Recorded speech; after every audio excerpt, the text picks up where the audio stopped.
உபகரணமா தயாரிச்சு இதை வந்து நம்ம பயன்படுத்தலாம். ஆற்றுல, ஏரியில, கிணத்துல ஏதாவது விழுந்துட்டா நம்ம இது கூட கட்டி நம்ம வந்து பயன்படுத்தலாம். சரியா? இது தண்ணி கேன். இதுக்கு அடுத்தது பாத்தீங்கன்னா நம்ம கிட்ட என்ன இருக்கு, பெட்ரோல் பிடிக்கிற கேன் கீழே பல கொடுத்து கட்டி நம்ம வந்து மிதக்கும் உபகரணம் செய்யலாம். சரிங்களா? இது போல வீட்டுல சொல்லுவீங்களா? ஓகே.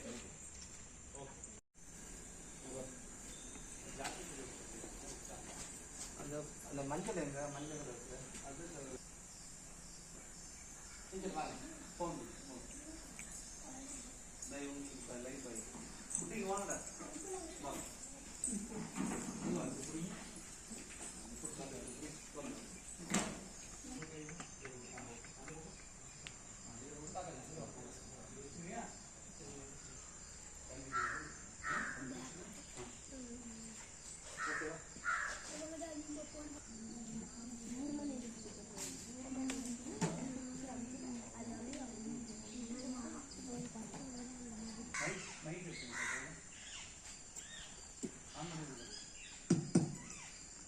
அனைவருக்கும் தீயணைப்பு மீட்பு பணிகள் துறை போச்சப்பள்ளி நிலையத்தின் சார்பாக வணக்கத்தை தெரிவித்துக் கொள்கிறோம்.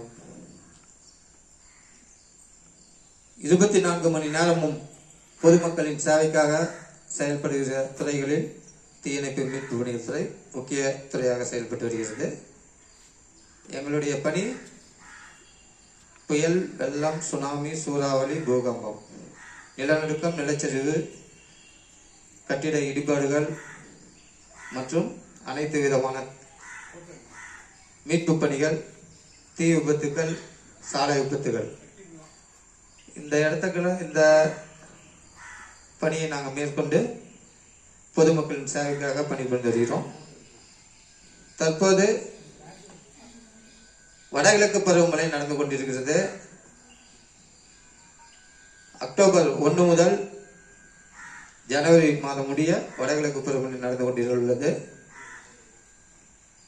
இந்த வடகிழக்கு பருவமழை காலத்துல வந்து ஏரிகள் பருவமழை முன்னிட்டு நாம வந்து பாதுகாப்பாக இருப்பது குறித்து நாங்கள் அனைத்து விதமான அறிவுரைகள் அடங்கிய விழிப்புணர்வு ஏற்படுத்திட்டு பத்தி இப்ப சொல்றோம். அதை கேட்டு நீங்க அனைவரும் நம்ம வீட்டு பக்கத்துல இருக்கிறவங்களுக்கு, அப்பா அம்மாவுக்கு எல்லாம் சொல்லுவீங்களா? நாங்க சொல்ற அறிவுரையை கடைபிடிப்பீங்களா? ஓகே. விடுமுறை விட்டா போயிடக்கூடாது. பாதுகாப்பு குறித்து தலைமை ஆசிரியர் மேடம் சொல்லியிருப்பாங்க. பாதுகாப்பா இருக்கணும். சரியா? நீச்சல் தெரியாத பெண்கள், சிறுவர்கள் நீர்நிலைகளுக்கு குறித்து வைக்கவோ குளிக்கவோ போகக்கூடாது. சரியா? சாலை ஓரங்கள்ல ரோட்ல போகும்போது பொது இடங்களில் மழைக்காலங்களில் மின்சார கம்பி அறுந்து விழுந்திருக்கும். அதை போய் தொடலாமா? தொடக்கூடாதா? தொடக்கூடாது. கவனமா இருக்கணும். சரியா? மழைக்காலங்களில் பாலடைந்த கட்டிடங்களில் தங்கக்கூடாது. பில்லுல கட்டி வைக்கலாமா? கட்டி வைக்க கூடாது. இடிமின்னல் ஏற்படும் போது என்ன ஆகுது? உயிருக்கு ஆபத்து ஏற்படும். ஆற்றங்கரை, ஏரிகள், அணைகளுக்கு அருகில் வசிப்பவர்கள் வெள்ளப்பெருக்கு காலங்களில் எங்க போனோம்? பாதுகாப்பான இடங்களுக்கு போயிடணும். தாழ்வான பகுதிகள் மற்றும் குடிசை பகுதிகளில் வசிப்பவர்கள் மேடான பகுதிகள் அல்லது அதை போகணும். சரியா? அதை கவனித்து பாதுகாப்பா போகணும். வெள்ள அபாயம் உள்ள நீர்நிலைகளுக்கு அருகில் சென்று வேடிக்கை பார்க்க கூடாது. திடீர் வெள்ளம் ஏற்பட்டுச்சுன்னா என்ன ஆகும்? நம்மள அடிச்சுக்கிட்டு போயிடும். மழைக்காலங்களில் சுவர்களில் பொருத்தப்பட்டிருக்கும் மின் சுவிட்சுகளை ஈரக்கை கொண்டு தொடலாமா?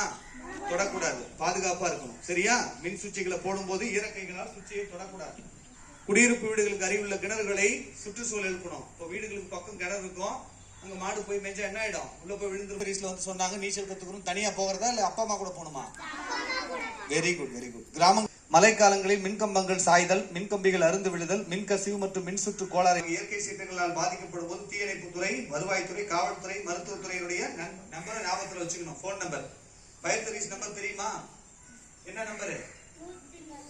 101. 101.